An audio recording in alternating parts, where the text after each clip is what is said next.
Welcome प्यारे dear students, डीएनयू की teach में आपका स्वागत है। तो यहाँ पर आपके लिए मैं वीडियो लेकर आ चुका हूँ जो आपका कल पेपर होने वाला है। कल आपका जो पेपर होने वाला है आपको 13 अक्टूबर को आपकी कक्षा 9वीं का विज्ञान का। तो यहाँ पर विज्ञान का पेपर मैं लेकर आ चुका हूँ आपके कल का।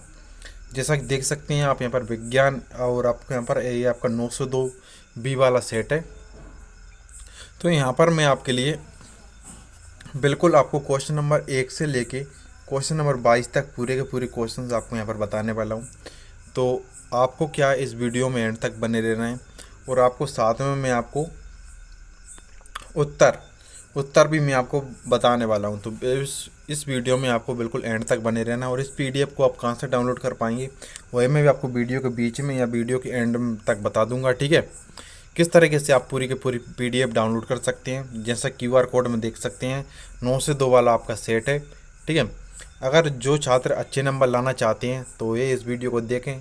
जो छात्र पढ़ते ही नहीं हैं उनके लिए ये वीडियो कोई काम का नहीं है, ठीक है, क्योंकि उत्तर भी आपको यहाँ पर साथ में बताए जाएंगे। इससे पहले जो भी छात्र हैं इस चैनल से पहली बार जुड़ रहे हैं कृपया चैनल को सब्सक्राइब कर लीजिएगा और आप नोटिफिकेशन बेल को ऑल प्रेस कर लें, जिससे आपको जब भी हम यूट्यूब के ऊपर वीडियो डालें आप तक नोटिफिकेशन पहुंच जाए। अब हम बिना टाइम वेस्ट किए इस वीडियो को स्टार्ट करते हैं। तो जैसा कि आप यहाँ पर देख सकते हैं प्रश्न क्रमांक 1 से ही मैं आपको यहाँ पर प्रश्न क्रमांक 22 तक का उत्तर बताने वाला हूँ। प्रश्न क्रमांक 22 तक मैं आपको यहाँ पर जैसे कि आप उत्तर देख सकते हैं ये आपके पूरे के पूरे उत्तर हैं। जैसे कि मिश्र धातु किसे कहते हैं, आपको यहाँ पर उत्तर दिए गए हैं और आपको कितने तक उत्तर मैं आपको यहाँ पर बताऊँगा। पूरे के पूरे क्वेश्चंस के आपको यहाँ पर आंसर देखने को मिलेंगे जैसा कि आप यहाँ पर देख सकते हैं, ठीक है। तो आपको यहाँ पर पूरे के पूरे देखो आप यहाँ पर ऑब्जेक्टिव टाइप क्वेश्चंस यहाँ पर नोट कर रखे हैं। प्रश्न क्रमांक 2 का प्रश्न क्रमांक आपको यहाँ पर पूरे के पूरे, ठीक है, आपको यहाँ पर क्वेश्चंस पूरे नोट कर रखे हैं। आपको कहाँ तक, आपको प्रश्न क्रमांक 22 तक ही मैं आपको बताने वाला हूँ। जैसा कि आप यहाँ पर देख सकते हैं आपको प्रश्न क्रमांक 22 आपका कौन सा क्वेश्चन है, निम्नलिखित सूत्रों द्वारा प्रदर्शित यौगिकों के नाम लिखिए, ये आपका क्वेश्चन है, ठीक है। तो यहाँ पर बिल्कुल प्रश्न क्रमांक हम एक से ही देखेंगे इस पेपर में। और आपको प्रश्न क्रमांक जैसे कि मैंने आपको बताया था कि आपको लास्ट के 4 क्वेश्चन आपके बच रहे थे, लास्ट के 4 क्वेश्चंस में से आपको 100% सभी सेटों में देखने को मिलेंगे जो मैं आपको क्वेश्चन बताऊंगा, ठीक है। मैं तो बार बार बोल रहा हूँ कि आपको इस पीडीएफ ये पूरी पीडीएफ आंसर के साथ आपको कहाँ पर मिलेगी वो भी आपको वीडियो में बता दूंगा मैं। तो आपको क्या ये पूरी पीडीएफ आपको आंसर के साथ आपको कहाँ पर मिलेगी, तो टेलीग्राम पर आपको जाना है, ठीक है। टेलीग्राम की लिंक आपको वीडियो के डिस्क्रिप्शन में दी गई है, आप वहाँ से आप टेलीग्राम पर जाइए, टेलीग्राम ग्रुप ज्वाइन कीजिए। टेलीग्राम पर आपको इस पूरी पीडीएफ की लिंक मिल जाएगी, वहाँ से आप पूरी आंसर से पीडीएफ देख सकते हैं, ठीक है। तो आपको जैसे क्वेश्चन दिए गए पदार्थ की कितनी अवस्थाएं, बर्फ का गलनांक है, 2 या 2 से अधिक पदार्थों का समांगी मिश्रण कहलाता है, अवोगाद्रो स्थिरांक में परमाणु की संख्या, H2O अणु का सापेक्ष आणविक द्रव्यमान होगा और इलेक्ट्रॉन की खोज किसने की। और आपको यहाँ पर दिया किसी परमाणु का केंद्रक होता है कोशिका की खोज करता है। तो जैसा कि आप यहाँ पर इनके उत्तर देख लीजिएगा। सबसे पहले तो पूरे के पूरे उत्तर देखो। पहला आपका कितना हो जाएगा, पहले का आपका उत्तर रहेगा कितना 3, पहले का उत्तर आपका 3 हो जाएगा। दूसरे का 273.15 के हो जाएगा।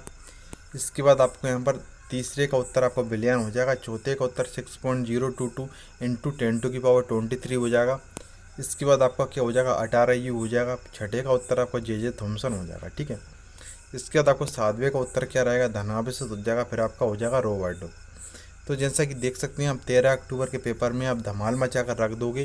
अगर आपने इस पेपर को बिल्कुल पूरा देख लिया तो 75 में से 75 नंबर भी आप कह सकते हैं। वीडियो में आपको एंड तक बने रहना है। जैसे कि यहाँ पर आपको यहाँ पर प्रश्न क्रमांक 1 के यहाँ पर मेरे सभी उत्तर हो चुके हैं। वीडियो को अभी तक आपने शेयर नहीं किया हो तो शेयर कर दीजिएगा और वीडियो को लाइक नहीं किया लाइक अवश्य कर दीजिएगा। तो आपको यहाँ पर के एक के नंबर में 8 क्वेश्चन आपको यहाँ पर पूछे जाने हैं, जैसा कि देख सकते हैं आप, ठीक है। कितने क्वेश्चन 8 क्वेश्चन, ठीक है। आप इनके आपको आंसर वैसे मैंने बता दिए नोट कर रखे हैं। देखो पहले का आंसर क्या था, पदार्थ की कितनी अवस्थाएँ हैं, तो इसका आपको आंसर था 3, ठीक है। फिर आप दूसरे का क्या, बर्फ का गलनांक कितना था 273.15 के, 2 या 2 से अधिक पदार्थों का समांगी मिश्रण कहलाता है, तो ये कहलाता है बिलियन। अवोगाद्रो स्थिरांक में परमाणु की संख्या कितनी थी, तो आपको 6.022 इंटू 10⁻23 थी। इसके बाद H2O अणु का सापेक्ष आणविक द्रव्यमान होता है, तो ये आपका 18U होता है। इलेक्ट्रॉन की खोज किसने की थी, जे थॉमसन ने की थी। किसी परमाणु का केंद्रक होता है तो ये क्या होता है, धनावेशित होता है। कोशिका के खोजकर्ता क्या है, तो रॉबर्ट हुक है। क्या है, रॉबर्ट हुक। तो आपको यहाँ पर तक क्या सही विकल्प आपको यहाँ पर बता चुके हैं। इसके बाद जैसे कि आपके रिक्त स्थानों की पूर्ति कीजिए, आपको यहाँ पर दिया गया है रिक्त स्थान। एक एक नंबर में 7 क्वेश्चन पूछे गए। जैसे कि आपको क्या है, जीवन की मूलभूत इकाई है। जीवन की मूलभूत इकाई है क्या है, तो ये क्या आपको यहाँ पर बताना है। ठीक है, क्लोरोफिल में पाया जाता है। तो यहाँ पर इनके आंसर पूरे के मैंने नोट कर रखे हैं, जैसा कि यहाँ पर देख सकते हैं। बिल्कुल पूरे के पूरे आंसर आपको बताए जाएंगे, आपको बिल्कुल टेंशन लेने की ज़रूरत नहीं है। देखो प्रश्न क्रमांक 2 से आप यहाँ पर आंसर देखिएगा। तो क्या था, प्रश्न क्रमांक 2 में आपको क्या पूछे थे, रिक्त स्थान पूछे थे। रिक्त स्थान का उत्तर देखिएगा। जीवन की मूलभूत इकाई क्या आपकी कोशिका है। ठीक है, क्लोरोफिल किस में पाया जाता है, तो पत्तियों में पाया जाता है, जिससे कि इसका आपका कोशिका हुआ है, फिर आपका क्या हुआ है, पत्तियाँ। हमारे शरीर में गति के लिए पेशीय ऊतक उत्तरदायी होता है। तो हमारे शरीर में गति के लिए क्या पेशीय ऊतक उत्तरदायी होता है। एक न्यूट्रॉन में क्या होता है, एक न्यूट्रॉन में कितना आवेश होता है, तो शून्य आवेश होता है। एक न्यूट्रॉन में क्या शून्य आवेश होता है, शून्य इसका उत्तर हो जाएगा। इसके बाद आप यहाँ पर देखेंगे इलेक्ट्रॉन नाभिक के चारों ओर के गोलाकार लिखिएगा आप, या लिख सकते हैं ऑर्बिट।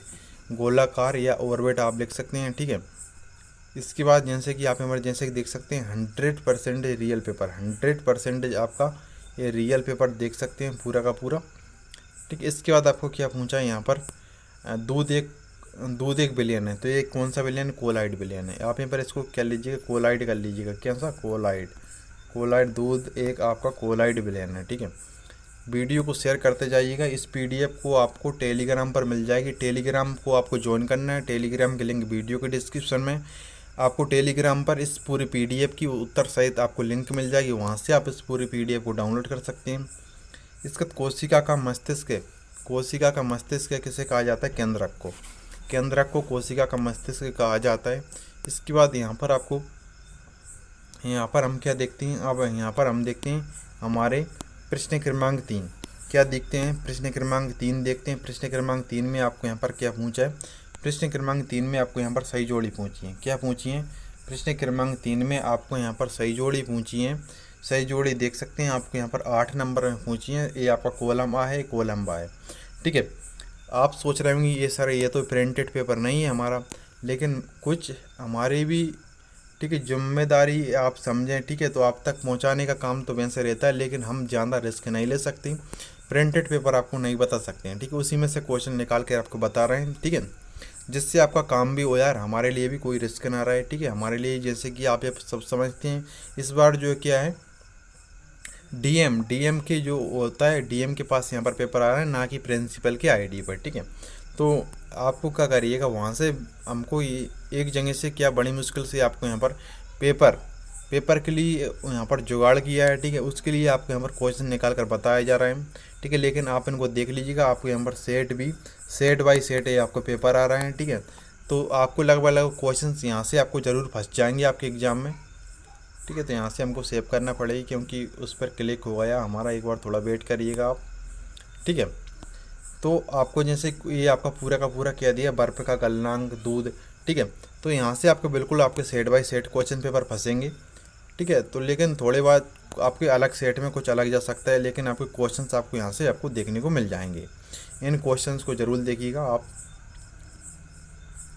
क्या बर्फ़ का गलनांक आपका कितना हो जाएगा, तो जैसे कि आप यहाँ पर देख सकते हैं 273.15 के 273.15 के आपका सही उत्तर रहेगा। इसके बाद आपको यहाँ पर कोलाइड क्या है, आपका दूध है, दूध आपका सही उत्तर हो जाएगा। इसके नमक को क्या कहते हैं हम, सोडियम क्लोराइड, जैसे कि आपका NaCl हो जाएगा आपका। घेंगा रोग किसकी कमी के कारण होता है, आयोडीन इसका सही उत्तर हो जाएगा आपका। इसके बाद आपको यहाँ पर लाइसोसोम क्या है, एक आपकी आत्मघाती थैली है। इसके बाद आपको यहाँ पर दिया रक्त क्या आपको तरल संयोजी ऊतक, इसका सही उत्तर हो जाएगा। इसके बाद आपको नारियल का रेशा आपको यहाँ पर दिया है, तो आपको इसके लिए रेनकाइमा आपका इसका सही उत्तर रहेगा। फ्लोएम का आपका भोज्य पदार्थ का सम्मेलन, इसका आपका सही उत्तर हो जाएगा। इसके बाद यहाँ पर हम देखते हैं, तो आपको यहाँ पर क्या दी गए हैं, एक वाक्य में यहाँ पर देख लेते हैं आप। सबसे पहले मैं आपको क्वेश्चन बताता हूँ। एक वाक्य में एक शब्द एक वाक्य में उत्तर दीजिए। तो आपको यहाँ पर कितने पूछे हैं, यहाँ से आपको यहाँ पर क्वेश्चंस पूछे हैं, आपको एक शब्द एक वाक्य में उत्तर दीजिए। 7 आपको यहाँ पर प्रश्न पूछे हैं। तो जल का क्वथनांक कितना होता है? तो ये आपका 100 डिग्री सेल्सियस होता है, 100 डिग्री सेल्सियस होता है। मिश्र धातु पीतल के घटकों के नाम लिखिए। स्थिर अनुपात का नियम किसने प्रस्तुत किया था? परमाणु त्रिज्या को किस अनुपात में मापा जाता है? कैनाल रे की खोज किसने की? 6वां आपको कार्बन का परमाणु द्रव्यमान होता है। मक्खन में परिक्षेपण अवस्था क्या होती है? तो इसके आपको यहाँ पर आंसर बताता हूँ मैं, तो आपको इसकी बिल्कुल आंसर नोट कर लेना है। आंसर की PDF आपको क्या टेलीग्राम पर दे दूंगा, पूरी की पूरी। देखो यहाँ पर आप देख सकते हैं असली पेपर के उत्तर हैं आपके, और आपको यहाँ पर देखेंगे 100% रियल पेपर। पूरी यूट्यूब पर कहीं नहीं मिलेगा, पूरे सॉल्यूशन के साथ बार बार बताया जा रहा है आपको, जिससे आपके अच्छे से अच्छे नंबर आएँ। पहले का आपका उत्तर हो जाएगा 100 डिग्री सेल्सियस, दूसरे का उत्तर हो जाएगा जिंक एवं कॉपर, तीसरे का लेबुजिए हो जाएगा, चौथे का नैनोमीटर हो जाएगा, 5वें का आपका उत्तर हो जाएगा गोल्डस्टीन, 6वें का आपका रहेगा 12, और 7वें का आपका उत्तर हो जाएगा ठोस। कितना? ठोस। तो इस तरीके से आपके यहाँ तक तो प्रश्न क्रमांक 1 से लेके क्वेश्चन नंबर 1 से लेके आप क्वेश्चन नंबर 4 तक बिल्कुल हो चुके हैं। यहाँ पर आप क्वेश्चन नंबर 5 से हम देखने वाले हैं, ठीक है। क्वेश्चन नंबर 5 से देखेंगे। यहाँ पर क्वेश्चन नंबर 5वां आपको यहाँ पर क्या दिया है? क्वेश्चन नंबर 5वां आपको यहाँ पर दिया है, गर्मियों में घड़े का पानी, घड़े का जल बोले या पानी, बात एक ही होती है। गर्मियों में घड़े का जल ठंडा क्यों होता है? तो इसका आपको यहाँ पर दोनों के उत्तर देखेंगे हम। आपको नंबर बाय नंबर आप यहाँ पर 3-4 क्वेश्चन देख लीजिएगा सबसे पहले, ठीक है। इसके बाद क्योंकि बार बार मैं आपको यहाँ पर आऊँगा फिर आंसर बताऊँगा, तो इससे अच्छा आप 2-3 क्वेश्चन देख लीजिए एक बार में। गर्मियों में घड़े का जल ठंडा क्यों होता है? अथवा आपको यहाँ पर दिया, अथवा सहित में आपको बताऊँगा। किसी भी पदार्थ की अवस्था परिवर्तन के दौरान तापमान स्थिर क्यों रहता है? आसवन विधि क्या है? धातु एवं अधातु में 2 अंतर लिखिए। मिश्रण एवं यौगिक में अंतर लिखिए। मिश्र धातु किसे कहते हैं? एक मिश्र धातु का नाम लिखिए। तो यहाँ पर कम से कम 2-3 क्वेश्चन तो हम देखते ही हैं, ठीक है। तो ये आपके आंसर जैसे कि यहाँ पर नोट कर रखे थे पूरे के पूरे, जिससे आपको देखने की भी ज़रूरत ना पड़े। तो आप यहाँ पर देखिएगा इस क्वेश्चन को। क्या है आपका एक क्वेश्चन, गर्मियों में घड़े का जल ठंडा क्यों होता है? तो इसका आपको आंसर लिखना है यहाँ पर। घड़े में बहुत अधिक संख्या में छोटे छोटे रंध्र लिखें आप, या छिद्र लिखें, ठीक है। छिद्र होते हैं जिससे पानी धीरे धीरे रिसता रहता है, जो वाष्पन के लिए जल से व वायुमंडल से ऊष्मा लेता है। गर्मियों में वायुमंडल में जल वाष्प कम होती है, जो वाष्प की दर को बढ़ा देती है, जिससे घड़े के आसपास का वातावरण ठंडा हो जाता है। परिणाम स्वरूप घड़े का पानी ठंडा हो जाता है। इसके बाद आपको इसके अथवा का क्वेश्चन दिया था। इसके अथवा का क्वेश्चन आप यहाँ पर देख सकते हैं।